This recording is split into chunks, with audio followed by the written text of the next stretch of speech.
Number one is exposure. Now we're going to tie all these things together in just a moment, so hang in there. But what we're talking about are ways to implode the narcissist egos.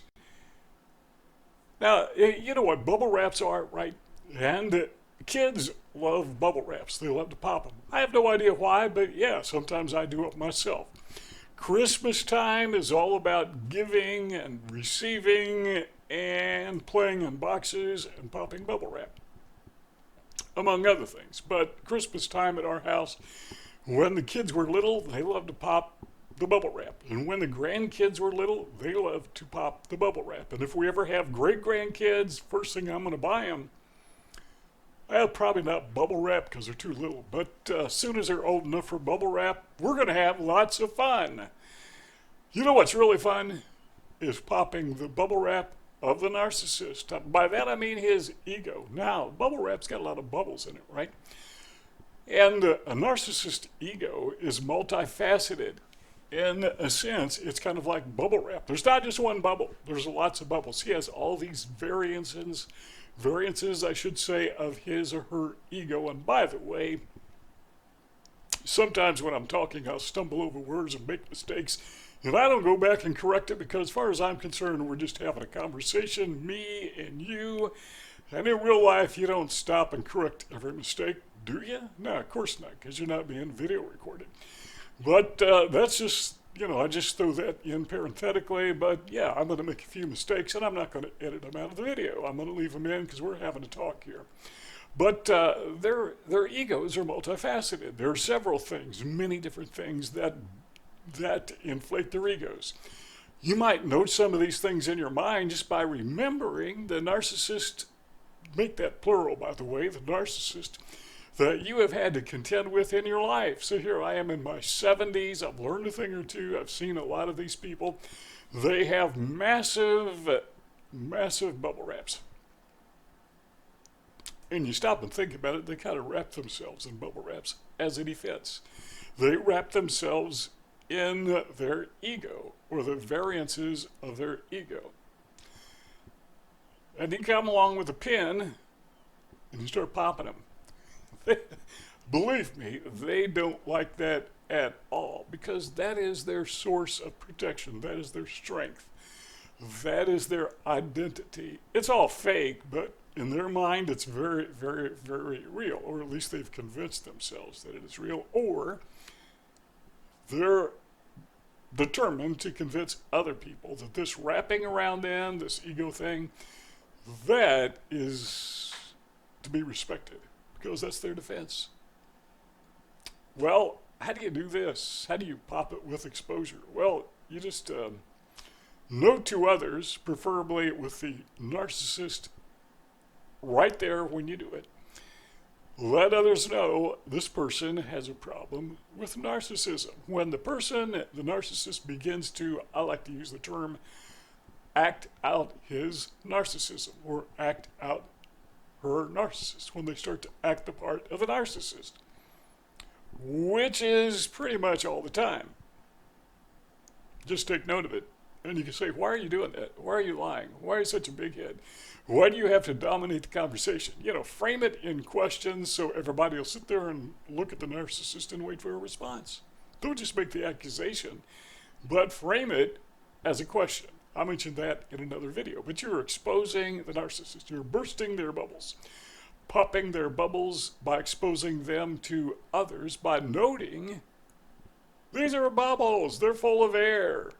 There's nothing to them. You are plastic. You surrounded yourself with plastic and air. You're surrounded in bubble wrap. And now everybody knows it. Number two is you're not only exposing them to others, but you want to expose them to themselves. Now, others don't have to be around when you do this, but you may as well kill two birds with one stone, but sometimes you may not have that opportunity, so you ask them a lot of those same questions. And again, frame it as questions. That's been my experience, that, my 70 plus years, as I like to say, that that's what works, is frame them as questions and put them in a position where they have to respond. Now, they may respond with another question, which is typical, or they may respond with an accusation, allegation against you, deflection. That's okay. You got a response from them. That's what matters. It really doesn't matter what they say or how they say it. As long as they don't get physical, then it becomes a problem. You don't want to go that far with them, obviously. But you want to expose them for what they are to themselves and to other people. But another thing when it comes to exposure is we need to be careful that we maintain a tight group of supporters around us. Supporters. Now, there is a difference between being a supporter and being an enabler. Now, there's nothing wrong with being an enabler if you're enabling a person who is doing a good thing. But there are enablers, we call them flying monkeys. I don't really like that term, but everybody knows what it means, so I use it. But I think enabler is a much better term, and they have these people who are enablers who are surrounding them, usually not even knowing that they are enabling the person's bad behavior. I know, because the narcissists that I have dealt with over my 70 plus years, I was their enabler. I didn't know it. I didn't realize it was a narcissist. I bought into the nice guy, I bought into the charismatic personality. I didn't see that glibness. I missed all of that. Well, eventually I saw it, but when I did, it started popping bubbles. Number 2 is self-reflection. Ask yourself this question. What does the narcissist find in others that attracts the narcissist to those other people, to make them victims? Why do they see that gazelle as wounded and not the others? Well, probably because it's wounded, right? But the narcissist saw you, that's why you're a victim, as a wounded gazelle. What was it about you that said, I'm wounded, I'm vulnerable, I'm gullible? We need to ask ourselves these questions, self-reflections for ourselves. And once we get a handle on that, of what it is that makes us attractive to a narcissist, we can adjust. We can change. We can alter the way that we present. Now, a narcissist, I got to tell you, I don't think they can change. Though some people will argue with me on that point, but it seems to me that narcissism, most of the time, maybe not all the time, is congenital. It's part of their neurology. They can't change. Or I should say they don't change because they can't change. But you and I, we can see why we are vulnerable and we can make adjustments. Now, maybe not complete, total adjustments. When I was 7 years old, I was autistic. And now I'm in my 70s and I'm still autistic. I have been autistic every day of my life from day one. I can't change. It's who I am. Now I can make adjustments, I can make tweaks, I can learn from others, and I have. Narcissists, they have real trouble learning and adjusting. That's why they're narcissists, because, they don't need to change. They don't need to adapt. But what we can do is we can look at ourselves and ask ourselves, what is it about the way that I talk, the way that I present, the way that I walk, the way that I carry myself? Seriously, narcissists read us.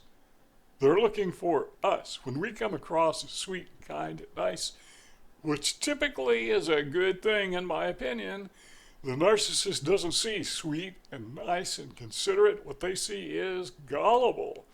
They see wounded gazelle. The only people they respect are those people who they kind of fear, Let's go back 20 years. I was 50-some years old. And I decided that I would run for governor. And I knew I couldn't possibly win, but I thought it'd be fun. Plus, I have very defined political views, which I never talk about or very seldom talk about on this channel. Because on this channel, we are Switzerland. We don't take sides.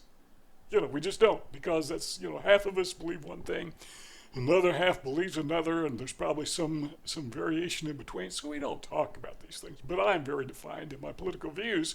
So I decided I would run for governor, not so that I could win, but so that I could get media coverage, so I could get my political views out there. And I did. I was in three major debates, I think. I got a lot of news coverage. I was on radio shows, I was on television, news channel shows, and I got my views out there. Now, the reason that I bring that up is one of the things about dealing with the news media is sometimes they are critical because that's kind of their job, and sometimes they go overboard. And I was talking to somebody who was into political science. He was a writer. He had been in this for a very long time, and so I went to him for advice. And I said, how do you deal with these media outlets who are so critical? They don't even give you a chance. And he said this, and I've learned this back when I was in my 50s, and it was such a valuable bit of wisdom. And he said, Ken, the problem is they don't fear you. Talking about the editors, the writers, the media, they want you to fear them. The story is that you don't argue with people who buy ink by the barrel, which, by the way, I later learned is total nonsense. Yeah, you can argue with these people, but I learned. Now, what he was saying when he said, he used the word fear, but what he really meant was they don't respect you. And so what I learned was you need to earn their respect, and sometimes the way you earn their respect is the same way you deal with a narcissist. And the way you deal with a narcissist is you call them out on what they're doing. And I didn't do that very often, but there was one newspaper in particular that just had it in for me because they didn't like my political views. And I called them out on it. I mean, I flat out went after them. And they hate it when you go after their advertisers. But you know what? I kind of earned their respect, and in so doing, I shut them up. They learned if you go after Ken, he's not going to take it. He's going to demand respect. And that's what you have to do, I think, with a narcissist, is demand respect. Burst their bubbles. That fake security blanket they have around them, bubble wrap. Start popping bubbles. So I was able to get across my message. But in so doing, I had to self-reflect. How am I coming across to other people? And that's important. And when you're dealing with a narcissist, you have to ask yourself, how am I coming across to other people? How am I coming across to the narcissist? What is it that he or she sees about me that find that I'm so vulnerable? What is it? What is it? Number 3, another way to implode the narcissist is stonewalling. The silent treatment, maybe not necessarily that far, maybe not gray rocking. Yeah, there's a time and a place for that, which is almost all the time and almost all the place. But stonewalling doesn't necessarily mean going gray rock, even though that is a form of stonewalling. But sometimes just stonewalling is just being uncooperative. Just don't cooperate. Just don't go along with a narcissist. When he or she is trying to be manipulative, trying to be controlling, no thanks. Not going to do it. Not going to participate. Number 4 is this, and we're going to tie all this together in just a moment, but one thing that will implode the narcissist ego is to explain to him or her narcissism. Chances are they're not going to listen, or they're going to try not to listen, but if you could find them at a time and a place where they will listen, go ahead. Hey, you know what narcissism is? And you may even say, or I may say, I'm not really giving you advice, I'm just telling you what I've done, what I would do. So I want to make sure you see the delineation between the two.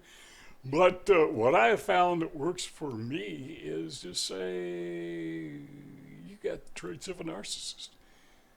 Just say it bluntly. And what you're doing is you are holding up that mirror to them so they can see themselves as they truly are. But you're also holding up a, what would you call this? Like an x-ray or whatever. You're saying, I can see through your bubble wrap. I know who you are.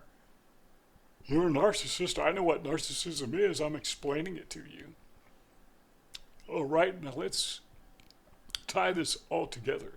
So what we're talking about here is truth. And I already mentioned what we use to tie this together is effectively the way we burst the bubbles of the bubble wrap, the ego components of the ego of the narcissist, is just hold up a mirror, expose them, let them see themselves, others see them. Let them self-reflect in who they really are. Stonewalling them so they're alone with their thoughts, if they have any. You know, something other than I'm the greatest. Leave them alone, especially after number 4. You explain narcissism to them. The thing about narcissists is they don't forget. You know, when they feel that they have been slighted, man, that drives them crazy. Well, if you're going to slight the narcissist, do it. And again, not advice. When I say do it, I'm saying this is what I found works for me, is explain narcissism to them. They take that as a slight. How dare you call me a narcissist? Well, when they think that, then they have to follow it up with a thought, that's what a narcissist would think. So you're holding up a mirror. You're tying it together with truth, with reality, and that's what ties all these things together. If you found this video useful, we encourage you to join our family by joining our YouTube channel. And the YouTube channel is growing. I did this for a while, then I stopped for like a year, so we're kind of like starting over. But we're small, we're growing. I've got time to read and answer your comments, whatever you have to add to the conversation. Don't forget, please share this on social media like X and like Facebook, whatever. And we will see you all next time.